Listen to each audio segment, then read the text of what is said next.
I'm gonna show off my user pilot t-shirt here. Hello. People are joining us, and I have Elena Verna here with me today to talk about product growth in the times of AI and all the exciting stuff around it. I don't think Elena needs a lot of introduction. I'm sure everybody knows Elena from her growth roles previously, currently leading growth at Lovable, one of the fastest growing tech AI startups in Europe, if not in the world.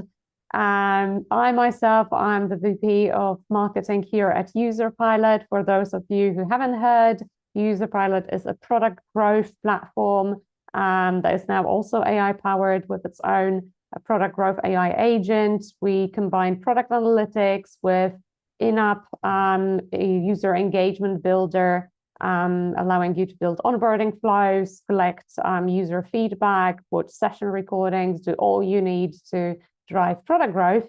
But without any further ado, I will give the floor to Elena. Folks, while you're joining us still, please remember you have the Q&A section to leave your questions at the end. We will have around 10 minutes to go over them, and Elena will be answering them live. Thank you so much for joining us today, Elena. Thank you for having me. Excited to be here. So I'll just kick off and we can get going. Absolutely drop your questions in the Q&A so we can talk about them later. So today I'll be talking about the collapse of pre-AI distribution channels and moats and how to build the new ones. I very heavily anchored in my current operating experience and what I'm seeing in the market. A lot of these things are still changing, so this is not set in stone, but I'll walk you through a little bit about a history of how we got here, just to context set you into what is the actual challenges that we're dealing with and how growth has been evolving over the last 5 to 10 years. And then how is it actually changing right now and where you need to think about your marketing and growth efforts. So really quickly about myself, I am head of growth at Lovable at the moment. Lovable is a vibe coding app to help you build anything and everything without needing an engineering talent. I also create a bunch of courses for Reforge across growth, monetization, experimentation, and I had previous operating roles across Dropbox, Miro, Amplitude, SurveyMonkey, and a bunch of advising positions. So my superpower is doing pattern matching in the space and coming up with frameworks, so that way we can shortcut to some of the solutions that we doing. But let's start on growth, because there's so much still debate about what growth actually means. Should we have a growth team? Should we not have a growth team? Is growth just a mindset? Is everybody responsible for growth? Well, I want to make sure that we're on the same page before we move on here to understand what growth is all about. So what does it mean? Well, for me, there's two aspects when it comes to building a company. There's product. Obviously, product is oh so important. And then there's distribution of that product, because having a great product is not enough. There's a lot of pretty terrible products out there that are multi-billion-dollar companies. I'm just going to have you imagine one of those products that you log in and like one of your brain cells dies every single interaction, but you're forced to use them because they have such a great distribution model in the market that they are untouchable. It's impossible to displace them. We're not going to name any names here, but the distribution is really what decides whether the company is going to be successful or not, because otherwise there's a lot of really amazing products out there that died of slow death because they've never had distribution either built into the entire product experience, or they've never actually figured out of how to distribute it in the first place. So having a great product is not enough, although oh boy does it help. There's nothing easier to grow than growing a great product, but you need to think about distribution, and growth is about distribution aspect of how is it that we distribute that product, not necessarily about product experience itself. And distribution is about answering these 4 questions. How do we acquire customers? How do we activate? How do we monetize? And how do we retain our users? These 4 questions need to be very clearly articulated and answered in order to drive predictable, sustainable, and competitively defensible growth. These questions is something that everybody in the exec team or leadership team at your company should be able to wake up at 3 a.m. and answer in the same way, because knowing answers to these questions will dictate whether you're all moving in the same direction of distribution or whether you all running away like cats in the different directions and not actually striving towards the same goal. So these 4 questions is one of the most important things that we can do to answer. And the fastest growing companies have one thing in common. They grow via product growth loops. This is a Reforge concept and something that I really, really believe in and have applied throughout my entire career ever since I learned it from Reforge. And that is that in order to create the most predictable, sustainable, and competitively defensible company, you need to create growth loops in your product, meaning that there is an input. It might be a user, it might be $1, it might be a salesperson, it doesn't matter, that generates an action that then outputs another input. It's a simple concept of a flywheel, but growth loops is something that needs to be understood and at the core of the company across both acquisition and retention levers. And if you don't have growth loops, you just have a leaky funnel. Nobody likes those F words that are leaky. So we need to figure out how is it that we can actually create those growth loops. What are examples of growth loops? Well, I worked at Dropbox, and at Dropbox, it was absolutely fascinating. Dropbox is over $2 billion in revenue run rate company. And this growth loop is firing almost 60% of their acquisition, which is they acquire a new user, they upload some content, and they share that content with the recipient. The recipient either clicks through it, they get an email, however that they actually get it, and then some of them convert to become new users. That new user acquisition flow, as I said, responsible for 60% of acquisition for Dropbox. And that is after 17 years being in the business. Now, they had another growth loop before, which was a give storage to get storage. It was a referral loop that was functioning first for the first about 7 years, but this is the loop that they stood up afterwards that has been extremely successful. So this is what I would call is a user-generated content loop, but it's kind of organic, viral at the same time because you upload a content and then you share a content, and based on that, another user signs up. Lovable is another great example of a very strong growth loop that often exists, especially in the early stages of the company, which is there is a new user joins and the product greatly exceeds their expectations. The power of Lovable, and if you haven't tried it before, is that you come in, you tell what app you want it to build, and then it just builds it for you. And that aha moment is so strong that people tell others what they've experienced, which drives acquisition of a new user on top of the funnel. So if you look at Lovable, so much of our acquisition comes from direct load of people just going to Lovable or coming through brand search because they've heard it from somebody else, especially when we do how did you hear about us surveys and onboarding. That is very, very clear that word of mouth loop is firing on all cylinders for us. Now, word of mouth loop is not super sustainable, and at some point it starts to fizzle out. So we're working very heavily to add additional growth loops into our ecosystem. But word of mouth loop is a wonderful gift that your product can give if it experience really exceeds customers' expectations. But then there was also so much talk about product-led growth, especially over the last 5 years. Anybody and their mother were walking around saying, how are you doing PLG? Are you doing self-serve? Is your product self-serve?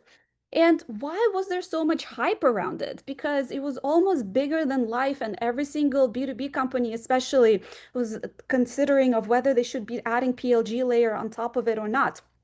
Well, there's a couple of reasons of why these things have transpired. Thing number one that really drove the rise of PLG and product-led growth, which was really all about customers be able to discover the product on their own, sign up on their own, activate on their own, monetize on their own, so buy via self-serve, and stay retained on their own. This was fueled by freemium models, by free trials, and just the beauty of the self-serve experience that product can sell itself.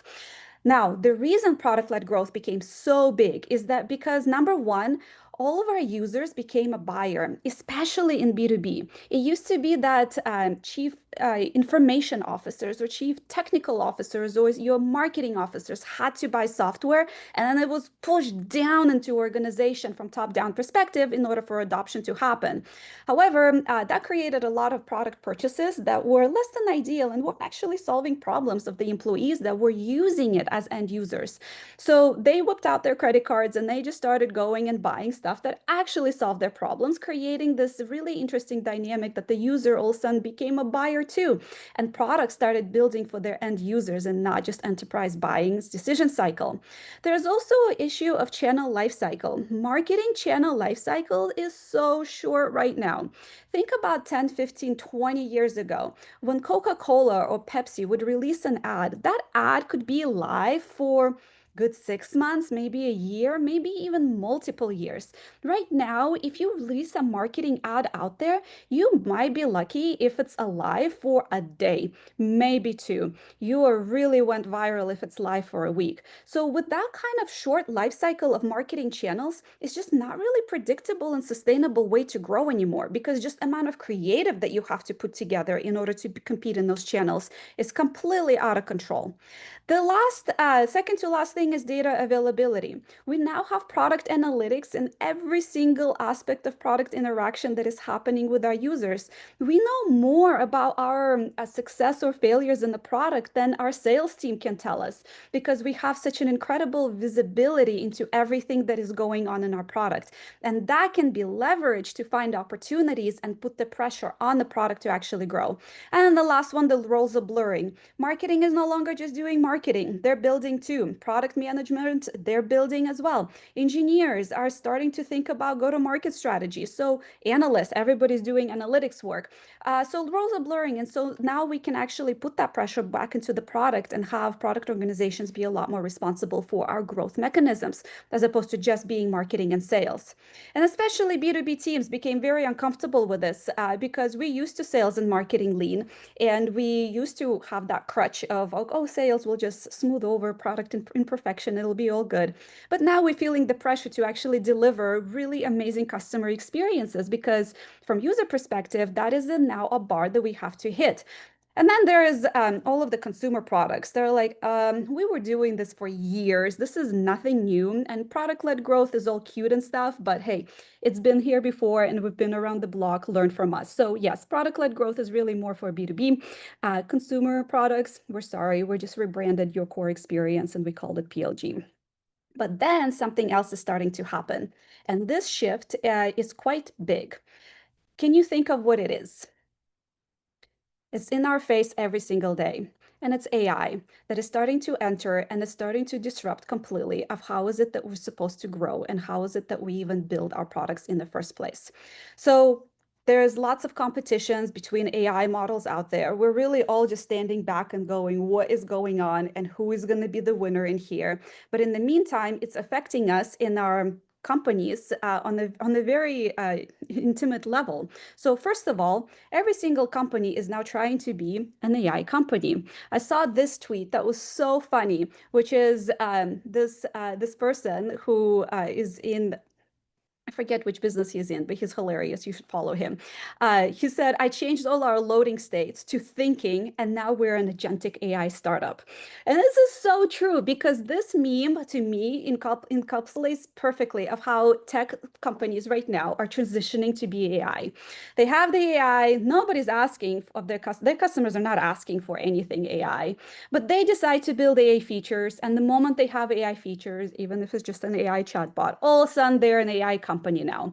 So just like a couple of maybe 5-10 years ago, everybody was adding a cloud or a platform to their positioning. Now everybody's just jamming AI into their positioning.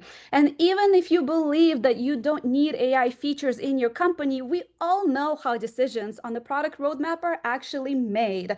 Yeah, there's customer feedback and requests, and then there's innovation in advance and product vision that you can be fighting for. But then there's also sales promises to customers and every single enterprise buyer out there is like, oh, well, your AI features. So we're starting to promise there, but even that doesn't matter. If CEO says so, off we go and building AI functionality. But wait, AI is not just changing our products. And although that is very important to mention, but AI is also killing existing distribution channels.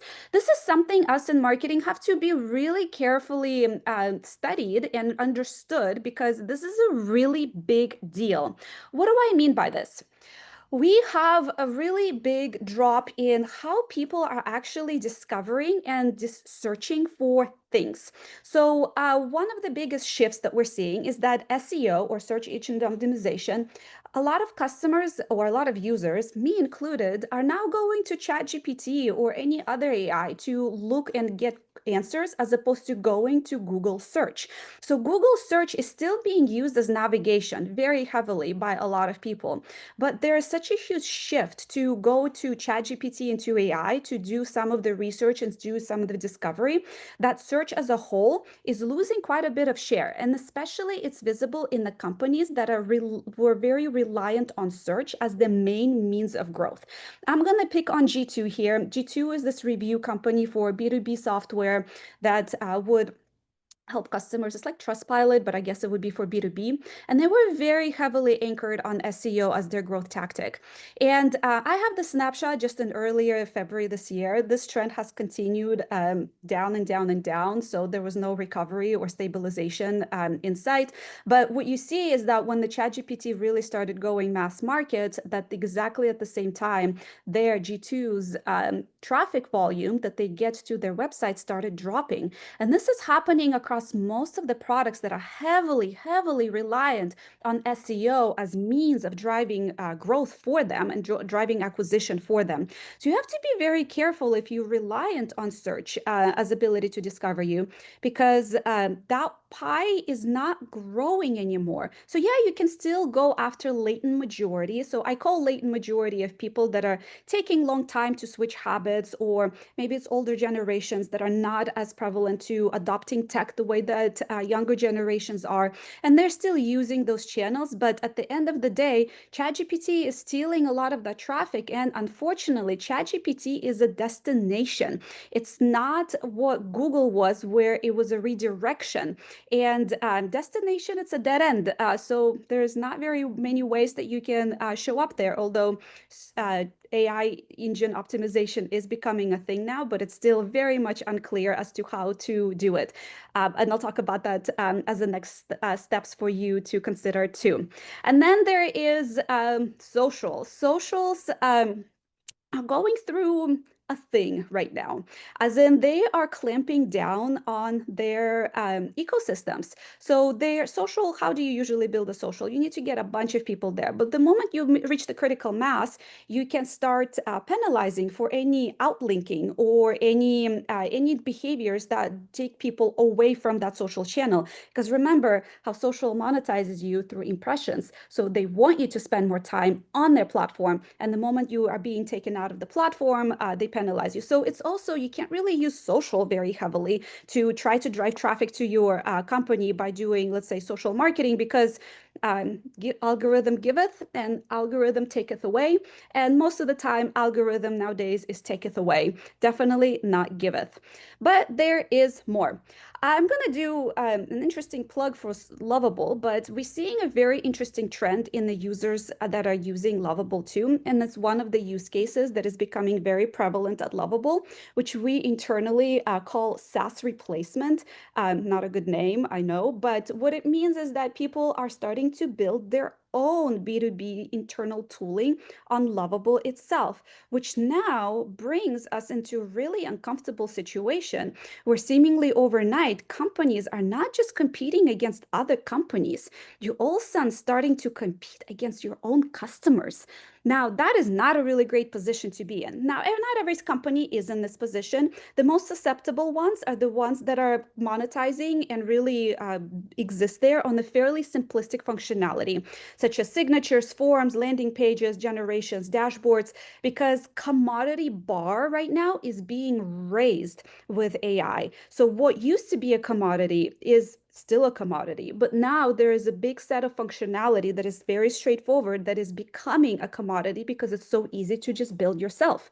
So you kind of have to start thinking about your product as, okay, I have simple functionality and I have complex functionality, but I also have low utilization and high utilization.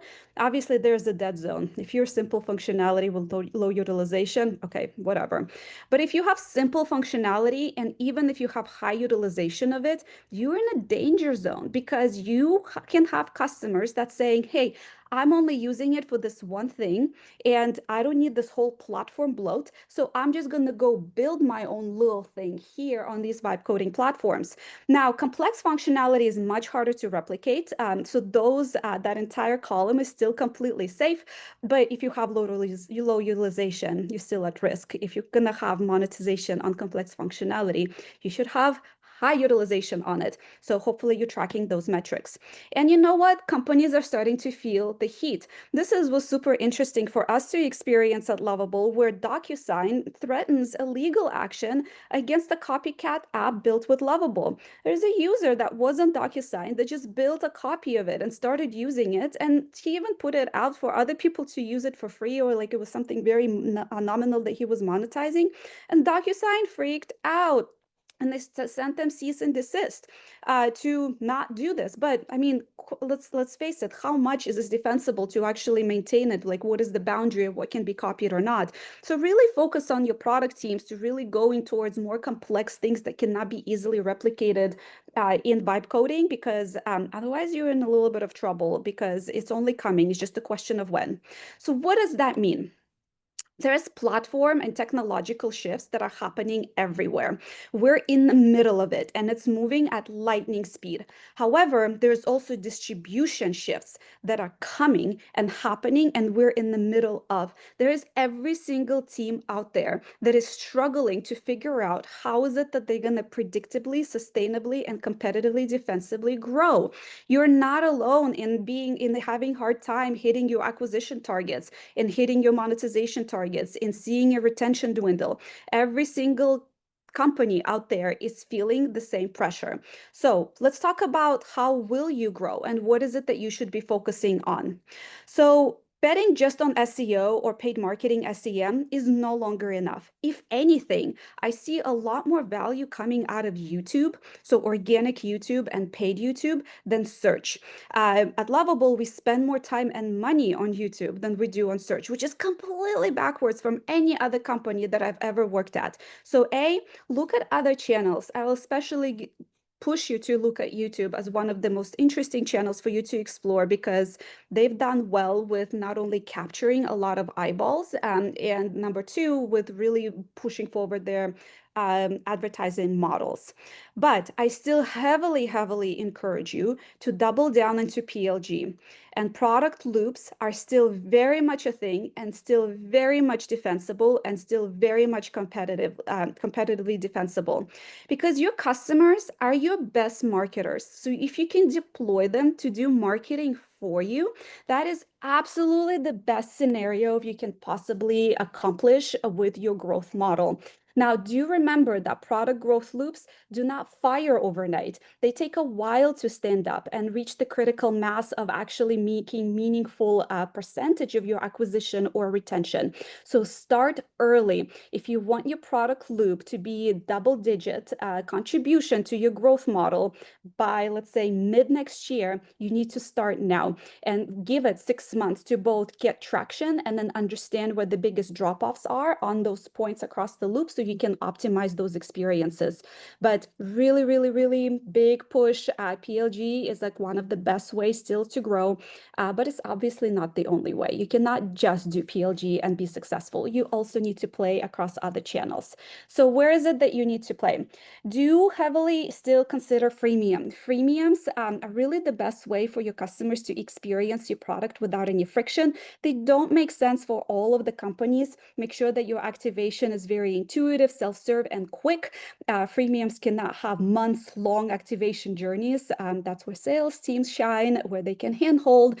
But freemiums and trials to just lower that friction in acquisition is something that everybody should be constantly experimenting, because I really believe all products are going to be freemium in the future. It's just a question of when the categories will catch up to be there.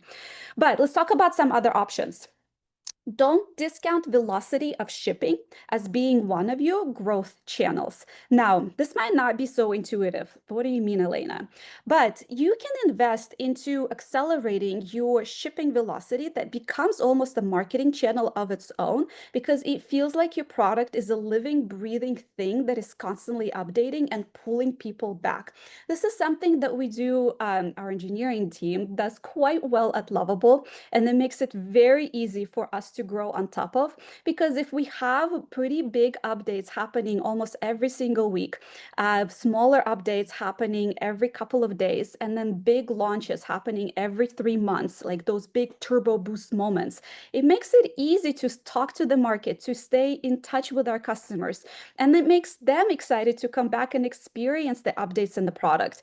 The way to do it, really the only way to do it, is to invest into AI native employees. AI native employees are not the ones that somebody just like uses AI. It's somebody who defaults to it, which allows them to be a lot more autonomous and have a lot more agency to finish everything from start to finish without having this gridlock of cross-functional dependencies. So AI can really accelerate your velocity inside the companies. It is very painful if you're coming from traditional tech or some traditional other companies that are not open to AI, or they're not AI native by default. Like Lovable, we're AI native by default. It's not an option, it's a must way to do it. But there are ways for you to start pushing it internally, because velocity is very much a moat that a lot of companies right now are pressing against. And that is quite defensible, but it's really hard to maintain, and you have to invest a lot into it. Option number 2, this is oldie but goodie. Data is always a good moat. So try to see if you can have user data and memory that can be sticky and increase your switching cost. All of us collect data on our customers. We need to use it responsibly. I'm not saying to use it against your customers, but you can use it as a way to retain and as a way to even create a growth loop on top, in terms of sharing insights or to do whatever is it that you can do to improve the product better on that data. Now, some companies are locking down their data access to. This was a super fascinating story where Salesforce started blocking AI rivals from using Slack data. This was especially relevant for companies like Glean that were trying to create an enterprise internal search engine, and all of a sudden Slack is a no longer available connection for them because Salesforce said, we're not going to give you that data access. So it's a really interesting strategy for companies to both box out competition, but it is a really great strategy too for you to build a much better product and create better retention vehicles with your customers. Now, let's talk about brand. Brand has always been traditionally a marketing exercise. We hire a brand marketing team. We designate maybe 1% of our revenue for our brand marketing budget, maybe 5% if we're really growing really fast. And then off they go doing messaging, some positioning, vision statements, brand colors, brand voice, and some of the brand campaigns. That is the old way of doing brand. Now, the brand is all of a sudden a product's job, where brand has to feel and come through every single interaction that is in your product. And that is a much more competitive way to actually do your brand. It also can create a moat for you. I'll give you an example at Lovable. Lovable, why is the name Lovable? Because we want for customers to create very lovable experiences in their apps that they're building. But we also have this saying internally, our all experiences should be lovable. If they're not lovable, we don't ship them. If something is not lovable, we hot fix it immediately. So almost creating that bar of you have to hit that brand value upfront in every single interaction in your product, and that's how your brand is going to be defined. That's how your users are actually going to feel it, and it can become your differentiator, because now your experience in the product actually feels like a reflection of your brand, and that is something that is different compared to just utility based products that are fluttered all over the place. Well, yeah, it does the job, but how does that make you feel? Does it make you feel connected? Does it make you feel seen? Does it make you feel appreciated as a customer? Next one is ecosystem. Integrations and partnerships are really important to this date. This is another oldie and goodie. Do not underestimate it. If the moment you have any sort of partnership or integration, you have an ability to hook into their distribution and unlock that for yourself. So the more we do those handshake and open up our own distribution reaches to each other, the more, especially if it makes sense for the customer, obviously that has to be a prerequisite, the more it can create an advantages for you, because there is no competition in that distribution channel for that other company. So for example, if Lovable was to partner, let's just say with Shopify, then if Shopify promotes Lovable to their user base, that is on their eyeballs only. We're not competing with anybody else. That is a huge advantage to Lovable, and the shop and Lovable would do the same for Shopify. So this is like very important for us to continue investing into, because that is somewhere there's no competition. Okay, the next one is super interesting, and this is the one that makes a lot of people uncomfortable, because this is you have to show a lot of personality, but the founders-led socials are huge right now.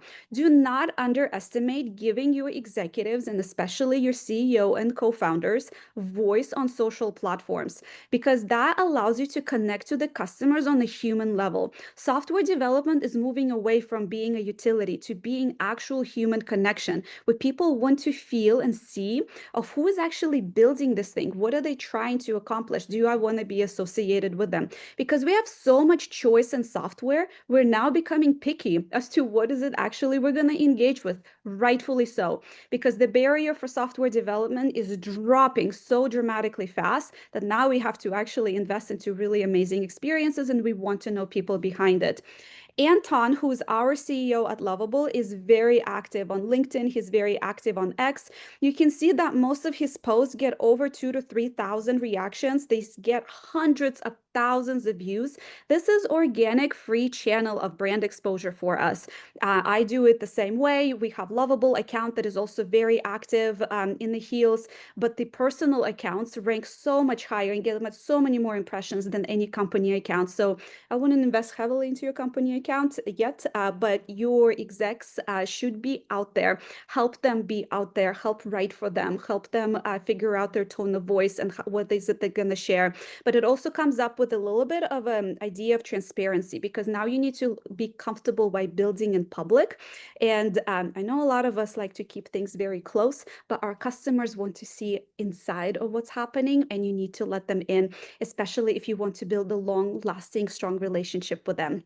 The last one that I'll just say is the creator economy. It is booming.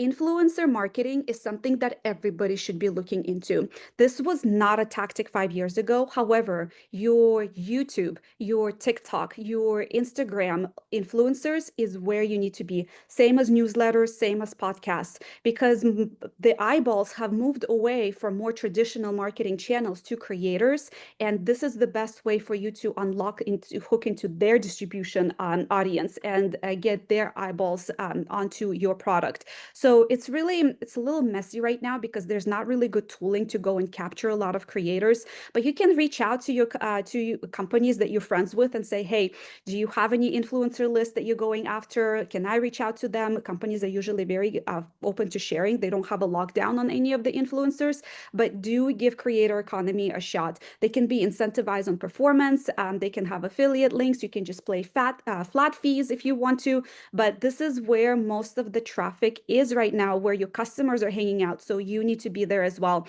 Again, so much bigger than SEM right now. If you're going to do anything, do influencer and do YouTube and do your organic founder socials, and you'll be in a really reasonable spot for growth. And keep an eye on new developments. We're in the middle of a really big shift. So just yesterday, ChatGPT, OpenAI released that they've opened up an app store that now you can just hook into their SDK and be visible in their app store.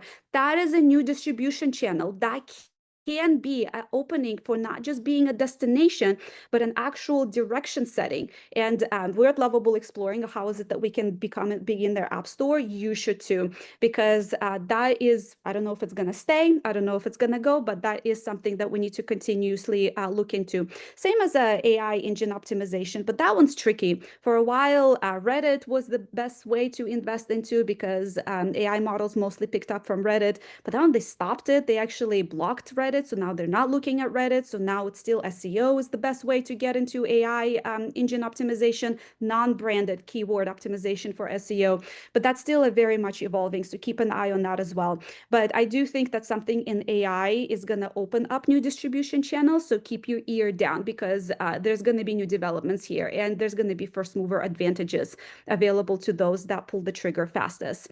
So just remember, distribution is everything. You can have a great product. Yes, it can solve a problem, but how is it that you actually build, how that product communicates your brand, and how is it that you're going to distribute that product is going to make or break of whether you build a successful company or not.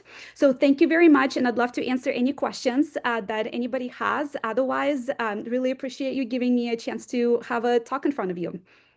Thank you so much, Elena. Super insightful presentation. And we do have a few questions from the audience. So Cheyenne is asking, in your view, is the growing need for AEO and the shift away from SEO more important in B2B context than consumer context, particularly with more democratized consumer applications? So basically, does it matter more for B2B than B2C? Yeah, great question. So first of all, please still invest into SEO. The best way to actually get into AEO is through SEO. So you kill 100%. two birds with one stone. So those are not two separate concepts for me. It's just make sure that this is SEO that is anchored at non-branded key terms, like exploratory terms, not just like things about your use cases or like your main specific landing pages to rank on your brand. But I think the consumer habits of where they retrieve information are shifting across both B2B and B2C. So I don't think this is like sector specific. I think you have to just look at people and say, where do they turn to when they're trying to find something or whether they're trying to get additional information. And more people turn to ChatGPT, say, versus turning to Google, which used to be our go-to place to discover anything. So I have not seen the difference between B2C versus B2B. And if you do see B2C being not as relevant, I just be very careful to not miss the shift if it happens, because I do think that just AI first answer engines are going to be dominating the field going forward. Mm. Yeah, I 100% agree. Another question from Cheyenne. Sorry, I skipped one by Andrea. What growth initiatives would you recommend to an early stage startup with a natural product growth loop? Do research, share insights with your team, get new free signups. Focus on initially while keeping in mind a lot of tech-forward enterprise product teams use us, including Miro, Canva, Dropbox. So for early stage startup, definitely see how much you can take word of mouth loop to the maximum. That is something that is incredible initial growth accelerant for any startup. It's completely viral, it's completely organic, but you need to wow them in your product experience. So it really falls back into your product of can you initiate a word of mouth loop or not. I wouldn't recommend any incentives at that point. It's just people either going to want to talk about you or not. So can you activate those pioneers that are coming in and exploring your product and trying to find new ways to solve their problems? Number two, I would absolutely invest into founder socials. Your co-founders should be on LinkedIn, they should be on X, and they should be, if they're a consumer app, they should be on Instagram, they should be on TikTok, and they should be talking. That is the best way to start building an audience and bringing people in. People want to hear from people that build products nowadays, and you need to be anchoring into it and cutting through the noise. There's so many companies that driving most of their pipeline or most of their sales or acquisition literally just through founder socials. So don't miss out on that opportunity. And then if you have any paid marketing budget, I would go after influencers if I were you and try to get the reach, additional reach with that. So those would be my three main strategies that I'd go after at the beginning. TikTok, interesting. I wonder, is Lovable on TikTok as well? Like any of the Yes, we founders? are. Yeah. Oh, Yeah. okay, cool. For founder-led socials, no, but for Uh-huh. influencer marketing and paid marketing, we're absolutely on TikTok, yes. And And it is. surprisingly, I mean, Lovable is slightly different because it's quite horizontal. Mm-hmm. It's applicable to your teacher, to your plumber that wants to build their website. So that's why TikTok works for us. For a lot of B2B brands that are more vertical for a specific persona, TikTok might be too broad or too consumer-like. So it Mm-hmm. just depends on your product market fit there. Yeah, for sure. And just a few kind words from Andrea here. I use mostly your article's previous experience for building our growth motion. Thank you so much for sharing your knowledge. And the entire company knows you as the Queen of Growth. So, Well, thank you so much. what you'd like to know. And then we have a question from Cheyenne. Um, is YouTube taking off because long-tail videos are indexed by all the GPTs and naturally fit AEOs? If yes, what's your perspective on the window of opportunity? I think YouTube is taking off because they've taken a really big bet into heavily integrating with search. Couple years ago, remember when YouTube, like all of a sudden we have the video tab, all of a sudden the YouTube search results are showing up. There definitely AI engines are all, LLMs are all browsing through the video content as well.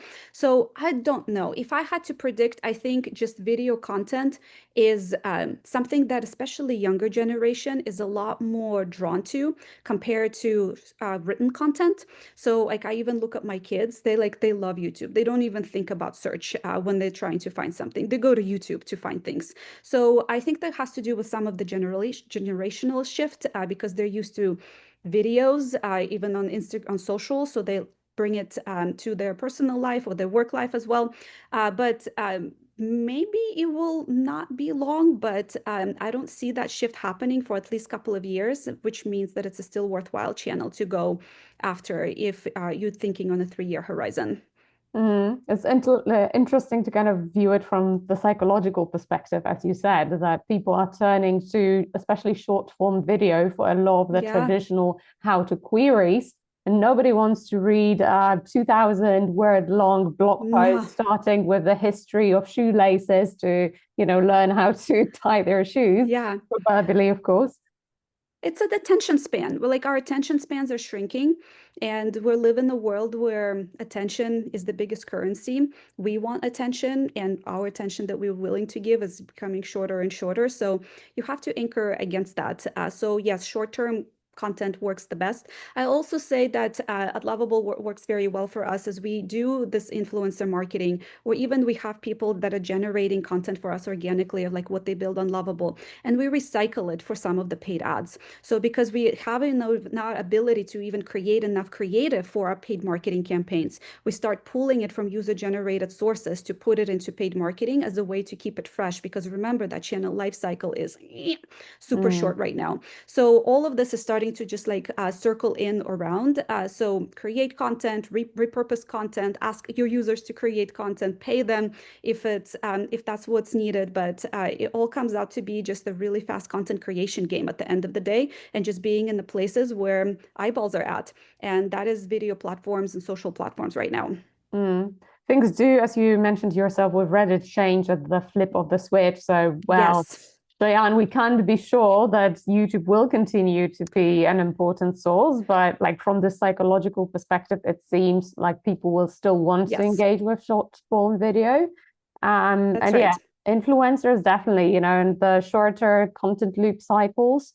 Yeah, the game is getting more and more competitive. So if you can borrow someone's audience, borrow their influence, there's like the social proof that surrounds the influencer and at the same time have them create the content, like Yeah.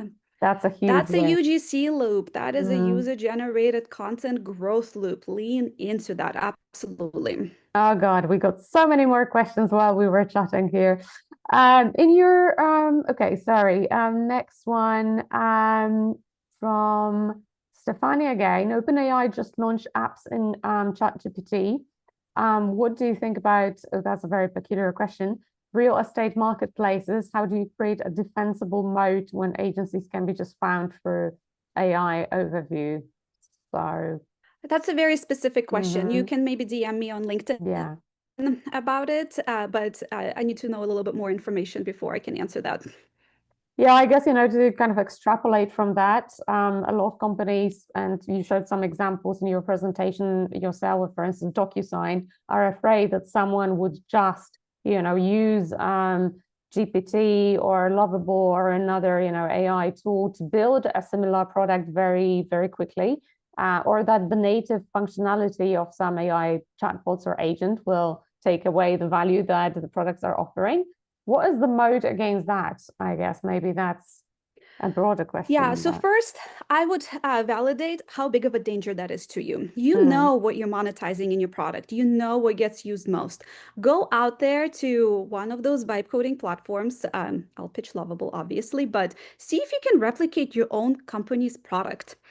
You should spend a day or two doing that because you need to understand how big of a risk you are at, because your customers will be doing the same thing and you need to be ahead of that. Number two, I do think that the distribution here, you need to just think of what is it that actually monetizable in your product. Can you move up market? Can you move to a more complex use case? Can you create more moats around your product with integrations, with data, with brand, or whatever that is? So you just need to think about additional defensibility that you can introduce into the product as a whole. So I think that the game got up leveled, and a lot of companies are going to suffer if they're not going to proactively see themselves as to how is it that they're going to go 3 to 5 years from now. And I also saw a question here from Vladi of like, how do you sell these ideas to legacy boards? Unfortunately, I don't know, this might be controversial, but there's a lot of companies and a lot of executive teams and leadership teams that are very much want this change. Go work with those. Trying to convince somebody who doesn't believe that there's a change in the market, that there's a change in distribution happening, that there's a change in platform happening is barking up the wrong hill. There's lots of opportunities out there. So I would go after somebody who will empower me as opposed to going after somebody that I'm trying to convince to do otherwise. Because if execs and leaders are that disconnected from what's happening with their customers, then nothing that you can say in that boardroom, in that executive room, that will ever change their mind, unfortunately.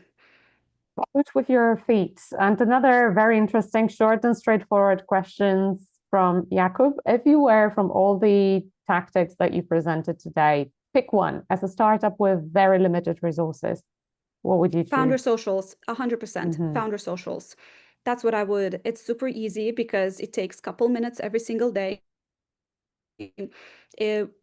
Not going to fire immediately in the week one, so don't get discouraged when you don't get any traffic, but invest into it for the first 3 months. It's a gift that just keeps on giving afterwards, and it's the easiest channel to grow.